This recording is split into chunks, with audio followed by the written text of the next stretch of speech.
কি মানুষের কাছে সাদা চায়, সাদাবাজ?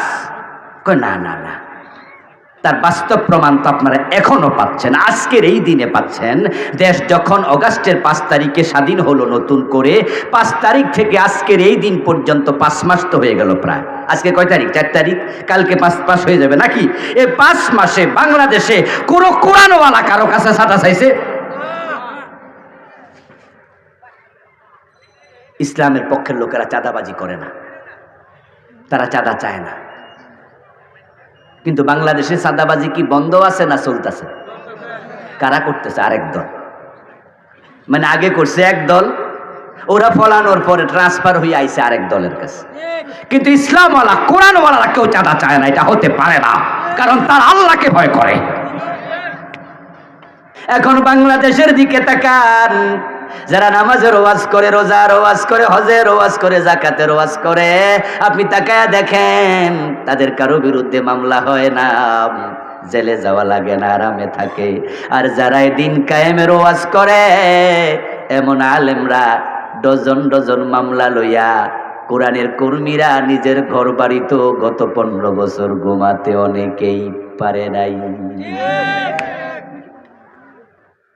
50টা মামলা, 100টা মামলা দিছে, এমন কোরআনের কর্মীও আছে। খবর নেন এলাকায়, ও কি দোকানে বাকি খাইয়া টাকা মাইরা দিছে? লোকটা কেমন? কয় যে না না, লোক খারাপ না। ও কি মানুষের কাছে সাদা চায়, সাদাবাজ? কয় না না না, তার বাস্তব প্রমাণ তো আপনারা এখনো পাচ্ছেন, আজকের এই দিনে পাচ্ছেন।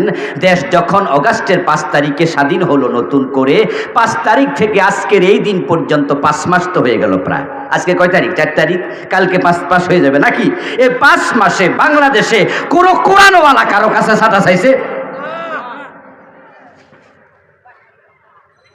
ইসলামের পক্ষের লোকেরা চাঁদাবাজি করে না, তারা চাঁদা চায় না। কিন্তু বাংলাদেশে চাঁদাবাজি কি বন্ধ আছে না চলতেছে? কারা করতেছে? আরেক দল। মানে আগে করছে এক দল, ওরা ফলানোর পরে ট্রান্সফার হয়ে আইছে আরেক দলের কাছে। কিন্তু ইসলামওয়ালা কোরআনওয়ালা কেউ চাঁদা চায় না, এটা হতে পারে না, কারণ তার আল্লাহকে ভয় করে। আমার প্রিয় ভাইয়ারা, যে 5 জন নবীর আলোচনা আসলো, 5 জন মাইর খাওয়া নবী। এখন আপনি ভাবতেছেন যদি নামাজ রোজার ওয়াজ করি, হজ যাকাতের কথা বলি, তাহলে ইমামতি যাবে না, পিরালি ছুটবে না, মুরিদ কমবে না, মাহফিল 144 জারি হবে না।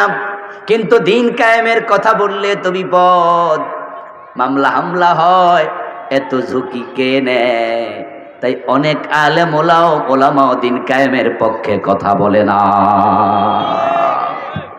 এই যে দিন কায়েমের পক্ষে আপনি কথা না বলে চুপ আছেন, আপনি নবীর রেখে যাওয়া দায়িত্ব পালন অবহেলা করছেন। রাসূলের জীবনের সাথে আপনার মিল নাই। আর নবীকে আদর্শ মানলে অবশ্যই দিন কায়েমের কথা বলতেই হবে। রাসূল দিন কায়েম করে গিয়েছেন। তিনি বলেছেন, আল ইসলামু ইয়াদু ওয়া লা ইউলা। ইসলাম বিজয়ী হতে এসেছে, পরাজিত হতে নয়। প্রিয় নবীজি ইসলামকে বিজয়ী করে গেছে। আপনাদের কাছে আমি একটু জানবো, যারাই বোঝেন তারা একটু জবাব দিয়েন তো, 53 বছরের বাংলাদেশে ইসলাম কি বিজয়ী না পরাজিত? যারা চুপ আছেন তারা বলেন, ইসলাম কি বিজয়ী অবস্থায় আছে? তো ইসলাম দিয়ে দেশ চলছে তো না? চলছে। তাহলে ইসলাম কি বিজয়ী না পরাজিত? তো এটাকে বিজয়ী করার দায়িত্ব কার? আপনাদের। আপনারা 92% মুসলমান। এবার বলুন তো, সমাজে যদি কোরআনের আইন আসে, ইসলাম বিজয়ী হয়, মুসলমানদের জন্য লস না লাভ? লাভের অভাব নাই, লাভের অভাব নাই। ও প্রিয় ভাইয়েরা, দুনিয়ায় আসবে শান্তি, আখেরাতে আসবে মুক্তি। এই দেশে যদি শুধুমাত্র আল্লাহর আইনে চোরের হাত কাটার আইনটা চালু করা যায়, গত 15 বছর যারা দেশের টাকা চুরি করে বিদেশে পাচার করছে, ওদেরকে ধরে ধরে হাত কাটা শুরু করা যায়, 100, 200, 500 বড় বড় দেশদ্রোহী চোরদের হাত কাটা যায়, আগামী 50 বছরের নেতারা ভয়ে আর চুরি করবে না। দেশটা সোনার বাংলা হতে 2 যোগও লাগবে না।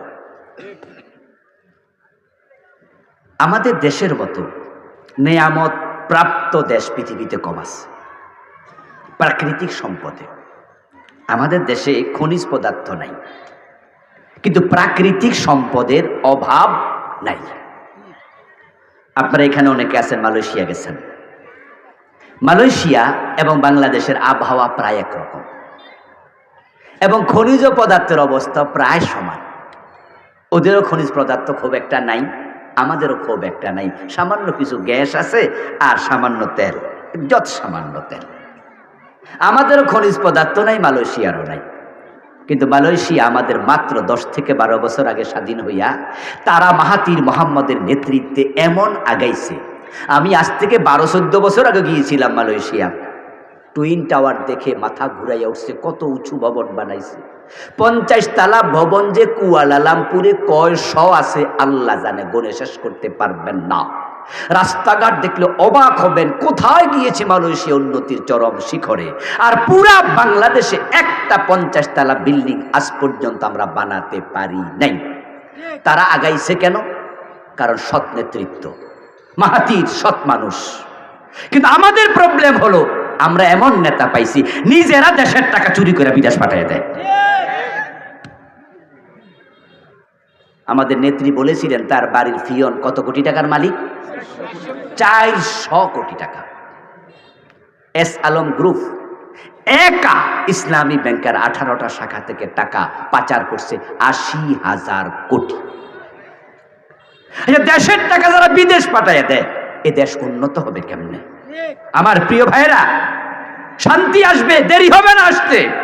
জাকাত ভিত্তিক অর্থ ব্যবস্থা চালু হবে। যখন ইসলাম বিজয় হবে, দিন কায়েম হবে, গরিব মানুষগুলা ধনী হতে বেশি দিন লাগবে না। প্রিয় নবী ক্ষমতায় ছিলেন মাত্র 10 বছর, আবু বকর 2 বছর 4 মাসের মতো। তারপরে আসলেন ওমর। ওমরের জামানায় জাকাত বিভাগের কর্মচারী জাকাতের টাকা কাঁধে নিয়ে ঘুরত, জাকাত খাওয়ার মতো লোক আর ছিল না। মারামারি, ডাকাতি, চুরি, চিন্তায় কিচ্ছু নাই, শান্তি আর শান্তি। অর্ধ দুনিয়ার সম্রাট ওমর গাছতলায় ঘুমাইয়া থাকতো, বডিগার্ডের প্রয়োজন ছিল না। ঘরের দরজা খুলে মানুষ ঘুমাবে, চুরি নাই তো। কেন মানুষ চুরি করবে? অভাব তো নাই। হযরত আলী রাদিয়াল্লাহু তাআলা আনহুর একটি কথা, তোমরা চোর ধরে হাত কাটার কথা শুনে ভয় পেও না। হাত তো কাটবে সেই চোরের যেই চোর অভ্যাসগত কারণে চুরি করে। যে অভাবের তাড়নায় চুরি করে তার হাত কাটা হবে না। হযরত আলীর বক্তব্য হচ্ছে, রুটির অভাবে যদি চুরি করে তাহলে চোরের হাত না কেটে রাষ্ট্রপ্রধানের হাত কেটে দিতে হবে। যে সরকার তার লোকেদের পেটে রুটি দিতে পারে না, অভাব গোছাতে পারে না, সে কিসের সরকার? তুখাযু মিন আবনিয়াইহিম ওয়া তুরাদ্দু ইলা ফুকারাইহিম। ইসলাম জাকাত ভিত্তিক অর্থ ব্যবস্থা চালু করেছে। রাষ্ট্রপ্রধানের দ্বিতীয় দায়িত্ব আপনার আকামুস সালাহ ওয়া আতাউজ যাকাত, 4টার মাঝে দ্বিতীয়টাই হচ্ছে যাকাত। যাকাত যখন ধনীদের থেকে তোলা হবে, গরিবের মাঝে দেয়া হবে, পরিকল্পিতভাবে যদি জাকাত খরচ করা হয় তাহলে দারিদ্র দূর হতে বেশি দিন লাগবে না, দুনিয়ায় শান্তি আসবে। আর যদি আমরা দিন কায়েম করি, ইসলাম মানা সহজ, আখেরাতে মুক্তি আসবে। তাই তো বনি ইসরাইলের সকল নবীকে আল্লাহ নেতা বানিয়েছেন। হযরত সুলাইমান ছিল নেতা, হযরত দাউদ ছিল নেতা। আপনারা নাম শুনেছেন জালুতের, তালুতকে হত্যা করেছেন, তিনিও ছিলেন নেতা। নবী মুহাম্মদ সাল্লাল্লাহু আলাইহি ওয়াসাল্লাম নেতা। আল্লাহ অতীতে অসংখ্য নবীকে নেতৃত্বের জায়গায় বসিয়েছেন। ইসলাম শাসন করতে এসেছে, শাসিত হতে আসেনি। এজন্য আসুন আমরা কোরআনের দিকে এগিয়ে যাই। বাংলার এই জমিনটাকে আমরা দিন কায়েমের জন্য উর্বর ভূমিটাকে কাজে লাগাই। উর্বর ভূমি এখন 5 তারিখের পর থেকে এই দেশে দিন কায়েমের সমূহ সম্ভাবনা দেখা দিয়েছে। যদি আলেমরা দিন কায়েমের ব্যাপারে এখনো একমত হয়ে যায়, আমার বিশ্বাস হতেও পারে আগামী সংসদে কোরআন ঢুকে যাবে ইনশাআল্লাহ। আপনাদের একটু জেগে উঠতে হবে। আলেমদেরকে বলুন, আপনাদের আত্মীয় স্বজন আছে, নিজেদের পরিজন প্রিয়জন আছে, যে আপনারা এক হয়ে যান। আর আলেমরা যদি এক হয়ে যায়, আপনারা নারে তাকবীর আল্লাহু আকবার বলে আলেমদের সাথে এক হয়ে যাবেন ইনশাআল্লাহ। আমরা যদি সবাই বলি কোরআনের পক্ষে আমরা আসলাম, সরকার আর যাবে কোথায়? আমরা তো 92% মুসলমান। দিন কায়েমের জন্য কোরআনমুখী হওয়া লাগবে। ডক্টর কামাল মিয়ার লিখা এই সংবিধান আমাদেরকে শান্তি দিতে পারেনি। 53 বছর আমরা দেখেছি এটা ধর্মনিরপেক্ষ সংবিধান। এই সংবিধানটাকে সরাইয়া আমরা সরাসরি আল্লাহর কোরআনটাকে সংবিধান বানাতে চাই, তাহলে শান্তি চলে আসবে। এজন্য আসুন না প্রিয় ভাইয়েরা, কোরআন পড়ি, কোরআন বুঝি, আল কোরআনের সমাজ গড়ি। আল্লাহর এই জমিনে আল্লাহ দিন কায়েমের জন্য আমরা সবাই একাত্ম হয়ে কাজ করি। কোরআন কোনো দলের না, ভাববেন না যেটা অমুক দলের। কোরআন কোনো ব্যক্তির না, কোরআন কোনো গোষ্ঠীর না, কোরআন সকল মুসলমানের। এই জন্য সাহাবারা যেমন একমত হয়েছিলেন, ১৬ লক্ষ সাহাবি, মাত্র ১৬ লক্ষ সাহাবি। রাসূলের 23 বছর নবুয়তের জিন্দেগি, আর আমাদের বাংলাদেশ 53 বছর, মানুষ আছে মুসলমান 16 কোটি। ১৬ লক্ষ সাহাবি পারলে আমরা 16 কোটি মুসলমান কেন পারবো না? পারতেই হবে। জমিন যার, আইন চলবে শুধুই তার। দিন যদি আসে শিরিক কমে যাবে, বেদাত কমে যাবে। এই দেশে এখন মাজার পূজা এত বাড়া বেড়েছে, এই মাজারের কারণে অসংখ্য মুসলমান ঈমান হারাচ্ছে। বিভিন্ন জায়গায় মাজার বানায়া বানায়া সেজদা দেয়, এমন মাজার আছে না নাই? এই এলাকা তো খুঁজলে পাবেন যে মাজারে সেজদা দিচ্ছে দিনে দুপুরে প্রকাশ। ঈমান হারা হচ্ছে মানুষ, রাষ্ট্রীয়ভাবে প্রমোট করা হয়, বেদাতের আখড়া হয়ে যায় কোন কোন এলাকা। ইসলাম যখন আসবে, এই সবগুলো বিষয়কে সামনে রেখে আমরা একটি সুশৃঙ্খল শান্তির বাংলাদেশ গড়ে তুলব। আল্লাহ তাআলা দুনিয়ার শান্তি, আখেরাতে নাজাতের ওসিলায় আমাদের সকলকে আল্লাহ দিন কায়েমের জন্য ঐক্যবদ্ধ হওয়ার তৌফিক দান করুন, বলি আমিন।